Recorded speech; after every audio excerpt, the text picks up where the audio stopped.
तो मेयो अस्पताल से सुनील होटल तक का चौड़ाईकरण का कार्य जो चल रहा है, उसमें किसी भी व्यापारी द्वारा बाधा नहीं डालना, ये व्यापारियों के तरफ से गडकरी साहब को भी निवेदन है। किंतु प्रशासन के तरफ से कुछ खामियां हैं, जिसको प्रशासन उस तरफ ध्यान देते हुए उस तरीके से कार्रवाई करे। जो मकान मालिक लोग हैं, उनको मुआवजा प्रॉपर नहीं मिल रहा है, आजू बाजू वालों को ही रेट अलग अलग मिल रहे हैं। वो प्रशासन ने एक बार चेक करवाना चाहिए। हो सकता है अधिकारियों की गलतियां हो रही है, उसको चेक किया जाए। उसी प्रकार सन 2018 में जो किराएदार है, उनको भी नोटिसेस एनएमसी की तरफ से जारी किए गए थे। अभी तक किराएदारों को किसी भी प्रकार की सूचना नहीं दी गई है।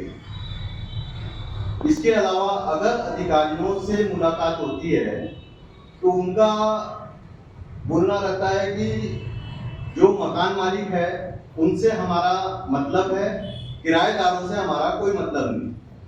जबकि जो किराएदार वर्षों से वहां बैठे हैं, जो आज देश के विकास के लिए, शहर के विकास के लिए हर प्रकार का टैक्स का भुगतान करता है, उसी व्यापार से वो अपना जीवन निर्वाह कर रहा है। जिनकी दुकानें पूरी तरीके से खत्म हो रही है, उनके लिए सरकार ने कोई पर्यायी व्यवस्था का अभी तक बताया नहीं है, सूचना नहीं दी है।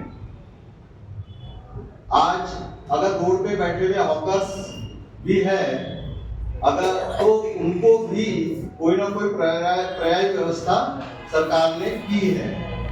तो निवेदन सरकार से ये है कि जो पूरे के पूरे खत्म हो रहे हैं व्यापार किराएदार, उनके लिए कोई पर्यायी व्यवस्था दिखाएं, बताएं और वो करें।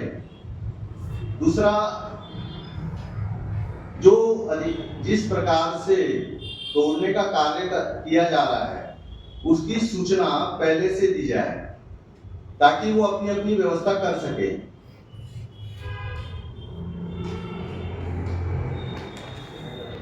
किराएदार के बीच में जो आज वर्षों से विवाद नहीं हुआ, वो विवाद पूरे रोड पे जन्म हो गया विवादों का, जिसके कारण सबको कोर्ट में जाना पड़ रहा है।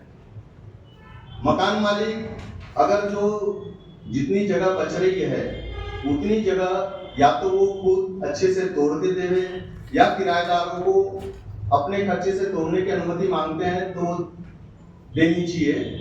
बाकी जो विवाद फिर बाद में चलता रहे, वो उसका कोर्ट में होता रहेगा। लेकिन जो आज की तारीख में मकान मालिक ये चाहता है कि पूरी के पूरी मैं बिल्डिंग को तोड़वा दूं या तोड़ दूं, तो ये एक बहुत बड़ा परेशानी हो रही है, जिसके कारण ये बाधा जो निर्मित हो रही है। नहीं तो ये रोड का काम अगर इस 2-4 चीजों पे ध्यान देते हुए अगर सरकार करे, तो बहुत जल्दी सभी व्यापारी खुद होके अपने मकान तोड़ देवे, बुलडोजर की जरूरत ही नहीं पड़े। लेकिन सरकार का कहना है कि भाई व्यापारी चोर है, व्यापारी मानता ही नहीं है, व्यापारी सुनता ही नहीं है। लेकिन व्यापारी जो आज इतना निवेदन कर रहा है, उसकी सुनवाई कहाँ है? अधिकारी वर्ग बोलते हैं कि 25 साल से आप सोए थे क्या?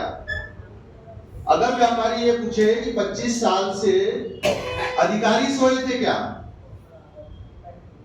और अगर आज व्यापारी तैयार है अपनी सब जगह देने के लिए, तुड़वाने के लिए, तोड़ने के लिए, उसके लिए जो 2-3 पॉइंट है। पॉइंट नंबर 1, जो मुआवजा क्या सही तरीके से वितरण हो रहा है, मुआवजा क्या सही है, उस पर निर्णय लिया जाए। दूसरा, जो किराएदार और मकान मालिकों का झगड़ा है, उसमें कुछ ऐसा नोटिस जारी किया जाए कि किराएदार या तो खुद होके अपना तोड़ लेवे, या मकान मालिक को बोले कि भाई इनको तुम डिस्टर्ब मत करो, जितना बच रहा है कम से कम उतने में इनको व्यापार तो करने दो। तीसरा, अभी थोड़ा समय, आज मकान मालिक तो मकान देता है, जगह देता है, लेकिन किराएदार के पास उसका फर्नीचर है, उसका माल है, उसको व्यवस्थित अगर जगह पे नहीं रखेगा तो उसका माल खराब होता है। तो उसके लिए थोड़ा सा समय, बहुत ज्यादा नहीं, थोड़ा समय दिया जाए कि भाई वो अपने फर्नीचर को और माल को व्यवस्थित रख सके।